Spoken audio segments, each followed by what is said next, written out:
네, 매주 월요일과 금요일 키워드로 전국을 시원하게 풀어보는 김종래 정치 내시경 시간입니다. 네, 김종래 충남대 초빙 교수 나오셨습니다. 안녕하십니까? 안녕하세요. 안녕하십니까? 자, 오늘은 어떤 주제와 키워드로 좀 풀어볼까요? 예, 어제 김영삼 전 대통령 연결식을 끝냈지 않습니까? 그렇습니다. 이제 한 시대가 정말로 명실상부에 갔는데 예. 그동안에 이제 김영삼 대통령 서거 후에 많은 보도와 뭐 여러 이제 방송도 그렇고 신문도 그렇습니다. 근데 예. 저는 김영삼 대통령을 조선일보 정치부 기자 시절에 오랫동안 담당을 했어요. 아, 그래서 저도 이제 나름대로 생각이 있고 느낌이 있는데 예. 그때 보면서 저분을 담당하면서 아, 정치라는 걸 저런 거구나라고 느끼고 배운 것도 많이 있어요. 아, 네. 그래서 물론 이제 과도 많지만 예.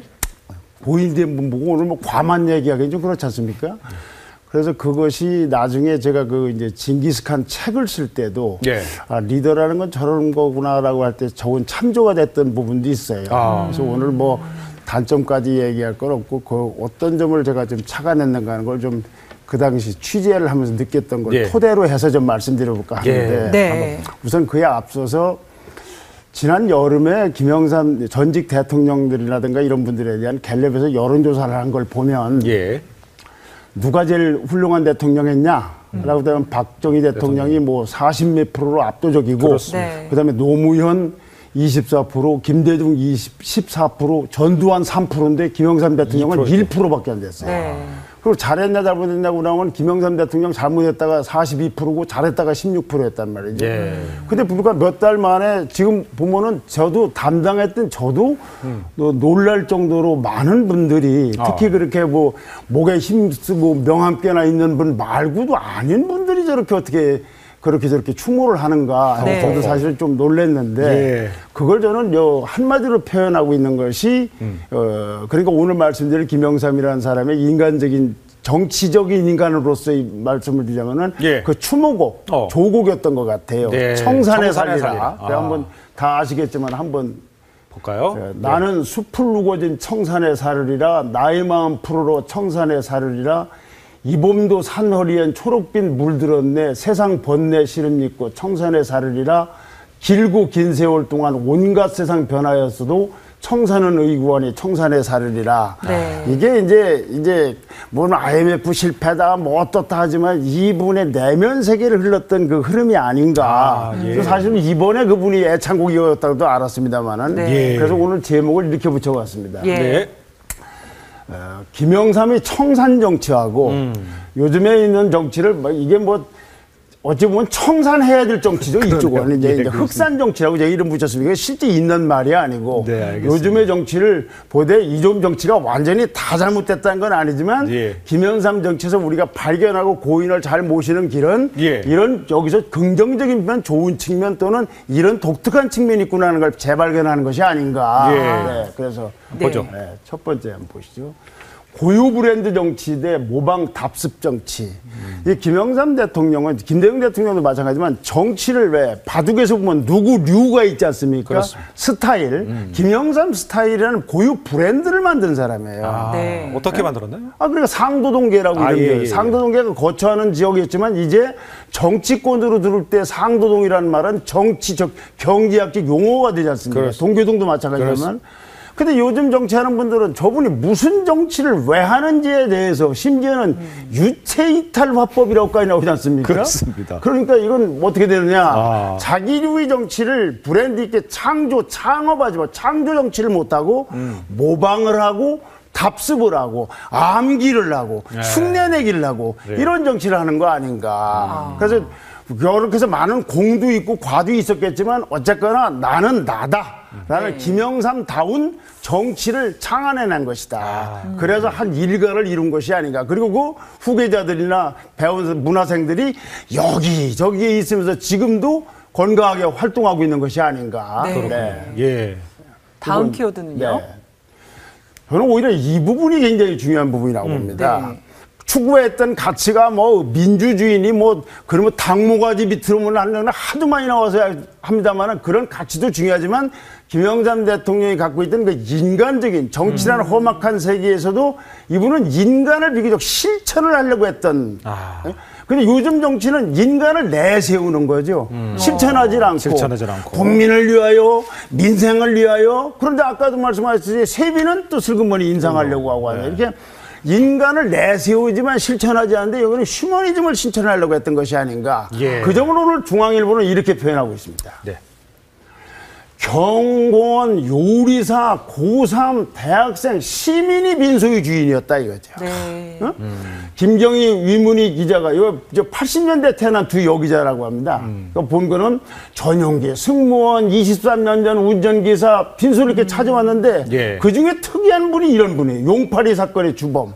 용파리 사건이라는 건 그 당시 전두환 독재 정권 밑에서 통일민주당이라는 새로운 선명야당을 창당하는 과정에서 김대중, 김영삼 세력이 합친 당이에요. 예. 이걸 못하게 하고 정치 깡패들이 난입을 했어요. 그렇습니다. 이때 주무자가 김영남 씨예요. 예. 근데 이분도 지금 목사가 됐는데 조문을 왔다. 왔더라고요. 어? 예. 그러니까 YS는 결국 이 여기자들 보기에는 친숙한 대통령으로 나올 것 같다. 그래서 행복한 대통령이었 같다가 이 기사의 결론입니다. 예. 그럼 또 디테일로 한번 보시죠. 예. 머니투데이에 보면 자세히 실려 있습니다. 오늘 칠면에. 근데 하루 한 사람들이 코멘트를 받은 거예요. 예. 자, 정의화 전 국회의장은 에너지를 다 쓰신 것 같아. 돌아가신 모습을 보니까 기를 다 쓰고 해서 암이나 이런 질병은 새까맣게 타는데 아주 편안한 얼굴이었다. 아주 훅물로 다 쓰고 가셨다라네. 인간적인 면 아니겠습니까? 이런 것들이 또 다음 거 보시죠. 각하는 매일 오전 5시에 조깅을 뛰셨다. 35년 동안. 그러니까 그것 하나만으로도 대통령 되기에 충분하다고 누가 그랬어. 이건 김기수 전 대통령 수행실장이 한 네네. 말이고. 또 다음 보시죠. 밤에 찾아가면 직접 와인을 꺼내주셨죠. 심지어 주일날 아침에 가면 당신 옷 갈아입으면 침실까지 들어오는 걸 허용해 주실 정도로 인간미가 느껴. 이거 굉장히 심각한 얘기. 정치 그 대권 후 방에 침실에 들어와서 런닝인이 와셔서 가려면서 이거는 야당인 이낙연 전남도지사가 동아일보 기자 시절에 목격담을 말한 겁니다. 또 보시죠. YS는 자기가 돈 정거장이라고 했다. 자신에게 들어오는 돈이 있더라도 다 나눠줘서 이 사람 저 사람 갖다 쓰니까. 이거는 강인섭 전 청와대 정무수석이 한 말입니다. 그게 여러 가지 측면을 보면은 어떤 모습인지 저도 막 정확하게 설명을 못하겠지만 인간미가 넘치는 뭐 그것이 옳으냐 그르냐를 떠나서 저렇구나 이런 분을 느낄 수 있는 이 부분이 대단히 사람들을 보고 지금도 충만한 행렬이 가슴에는 그게 남아 있는 것이 아닌가. 그러네요. 네, 뭐 의회 민주주의라서 추모를 하고 당무까지 비틀었다고 해서 추모하기보다는 인간미가 있어서 그런 것이 아닌가. 인간을 내세우지 말고 인간을 실천해야 된다. 다음은요. 스토리, 드라마가 있는 정치를 했어요. 이 요즘에는 보면 픽션, 그냥 뭐 가공이죠. 그냥 무감동 정치예요. 감동이 없어요. 그럼 이분도 이제 드라마 정치가 워낙 많지만 민주산악회라는 걸 만들어서 우리 남부여대 가면서 산에서 건강도 하자. 뭐 민취업도 만들고. 그다음에 또 신군부가 연행해서 12.12를 일으킨 사건이 정승화 당시 육군 참모총장을 연행해 간 겁니다. 아주 굉장히 신군부에서 박해를 많이 받았는데 김영삼 대통령이 대통령으로 나왔던 87년에 이분을 입당을 시켰어요. 신군부에 표방한 사람을. 굉장히 드라마틱한 요소들이 많이 있었던 그런 요소들이 하도 많지만 늘 언제나 중심에 서고 스토리가 있고 드라마를 만들어. 삼당 합당도 그렇고 무슨 뭐 단식 투쟁도 그렇고 전부가 이렇게 드라마를 만들어 갔다 이거죠. 근데 요즘은 보면은 뭐 험한 말만 그저 그냥 저 말을 뭐 무슨 정치인의 막말 용어 사전이 따로 편집해서 19금으로 해야 될 만한 정치가 있는데 이분들은 그래도 드라마를 엮어갔다. 자기 목적을 쟁취하기 위해서. 다음 거 볼까요? 보여주시죠. 단순 메시지 정치. 아주 뭘 말하는지가 단순해서 해야지. 그리고 메시지가 분명해야 될 거 아닙니까? 뭐 말이 어느라고 이 문제가 아니라. 자, 그거 보면 당무과지도 그런 거 아닙니까? 그 또 있어요. 노재봉 국무총리라고 있었습니다. 있었습니다. 그분 5개월 만에 단명을 했어요. 그 당시 시국 사건도 터지고 공안내각이라고 해서 민주당 대표로서 노태우 대통령이 국무총리를 노재봉 시키니까 자기를 견제한다고 보는 YS가 무슨 사건이 터지니까 하는 말이 나에겐 보관이 있다. 나에겐 보관이 있다. 무슨 보관인지는 얘기를 안 해요. 근데 그 말이 결국 물러나게 하라는 거예요. 5개월 만에 단명을 했어요. 그다음에 한번 제주도로 갔는데 무슨 강연을 갔는데 박철원 씨가 자꾸 이제 YS를 긁는 거예요. 거기서 제주도에서 안 나와. 그래서 언론은 제주파동이라고 했죠. 무슨 메시지인지 그러니까 부구하지 않아요. 근데 요즘은 말달태도 설명해서 최근에도 어떤 정치인은 당에 대한 요구사항을 10개 항을 얘기를 해요. 그럼 여기만 100개 항을 얘기하지. 그렇게 복잡해서는 어렵고 그다음에 그 말을 정치인은 창조를 하기 때문에 메시지를 던지면 언론이나 분석가들이 해설을 해야 되는데 본인이 내가 얘기하는 건 이게 의미가 있다고 본인이 셀프 설명을 하고 있어요. 그러니까 말이 좀 뭐 아름다운 지하자원 얘기도 있지만 저 사람 얘기하는 건 독특한 메시지를 남긴다. 그다음에 기자들은 좀 어렵죠. 저게 뭘 뜻하느냐. 그런데 여기서 셀프 설명하는 건 설명 같지도 않은 설명을 하고 있어요. 자기가 이건 의미가 있다고 하는데 우리가 보기엔 별로 의미도 없는 걸 그렇게 복잡하고 어렵게 얘기를 한다 이거죠.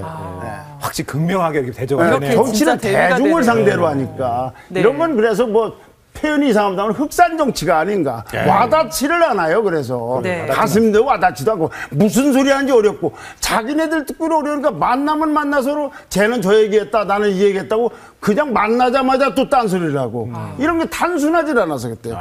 복잡한 걸 단순하게 하느냐 단순한 것도 복잡해 하느냐 그거는 우리가 보통 생각하는 IQ 문제가 아니고 뭘 창조적인 생각을 하고 있냐 문제 아니겠어요. 그렇습니다. 다음은 어떤 부분이 또 대비가 되나요? 동물적 실전 정치 대 식물적 탁상 정치. 이 YS 김영삼이라는 분은 동물적인 쌈꾼이에요. 쌈꾼. 그러니까 개헌 청원 서명 운동을 하는데 100만 명도 오르는데 무슨 소리야. 1000만 명을 해야지. 그다음에 구덕경 대구에 부산에 운동장이 있어요. 거기서 이제 개헌이 된 다음에 군중 집회를 해야 돼. 유세를 하려고 하는 거예요. 군정종식 국민대회라는 이름하에 부덕 운동장에만 모여도 10만 명 모이는데 그 당시 김동영 씨나 최영우 씨나 이 측근들이 야 저걸 어떻게 하나. 그랬는데 무슨 소리야. 수영장에 100만 명을 모아. 그러니까 그게 말이 됩니까. 틀림없이 된다 이거. 하여튼 동물적으로 하는 거. 전두환 대통령이 골목에서 성명을 발표하고 하니까 그날로 합천으로 가서 잡아오는 거. 그것이 제가 잘했다 못했다가 아니라 하여튼 이 동물적인 본능에 대해서 구구절절하게 이렇게 설명하고 복잡한 건 모르지만 머리는 빌리더라도 하면서 그냥 들이미는 실전 정치는 아니죠. 요즘에는 뭐가 감동이 없어요. 흉물이. 그런 결과물로서 YS 주변에는 예를 들면은 76살 먹은 이원종 씨 같은 사람은 29년 동안 0003이라는 전화번호를 갖고 있고 김기수라는 사람은 69세인데 37년 동안이나 비서를 하면서 하고 있고 호인길 씨는 72살이고 김덕용 씨는 74살이고 이분들이 겪었던 드라마는 어떻게 보면 저걸 뭐 어디 부하라고 해야 될지 동지라고 해야 될지 형제라고 해야 될지 모르지만 정말로 리얼한 것 같아 같이 사는 한 세계를 만들었던 사람들인데 그러나 이렇게 식물적 탁상 회의를 하듯이 하는 정치는 또 아니 여기 뭐 최고위원들끼리 모여서도 뭐 왜 아침에 나만 늦게 알았냐고 또 항의할 정도 되면은 뭐 이건 이제 동물하고 다르고 그냥 너는 너대로 그냥 페이퍼 하는 정치죠. 그래 감동이 없고 큰 일을 하려면 그렇게 해서는 안 되는 것이 아닌가.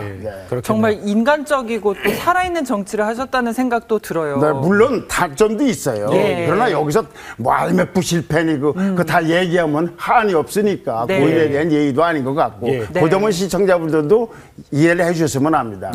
마지막은요. 통합과 화해, 상교동 사람들 앞장서기를 마지막에 남긴 메시지는 우여곡절은 있지만 지금은 김영삼 대통령이 마지막 남긴 메시지는 통합과 화해하라는 주문으로 남아 있습니다. 자, 이것을 상동 사람들은 부인하지 않기 때문에 이걸 상동 사람들이 앞장서기를 바라는데 먼저 오늘 조선일보에 나와 있는 윤평중 칼럼을 한번 보시죠.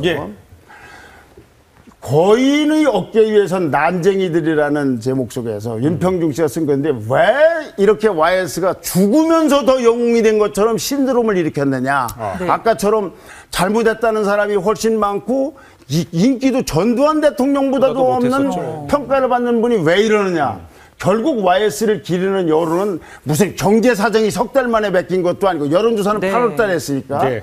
현 정치권이 난맥상이 불러냈다고밖에 할 수가 없다. 오늘의 정치인들 특히 박근혜 정부의 협량 정치, 분열 정치와 한국 민주주의 성취를 거스르는 모습에 대한 비판 여론이 YS의 그 부활을 가져왔다고 본다.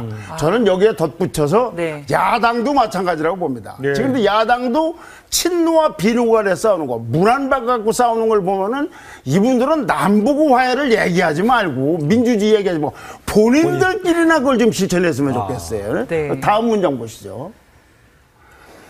고대 시랍의 신화의 눈먼 거인 오리온은 시력을 되찾기 위해서 어깨 위에 난쟁이 케달리오를 목마를 태워 태양신에게 나간다. 이때 난쟁이는 거인보다 더 멀리 더 잘 볼 수 있는 존재다. 왜냐?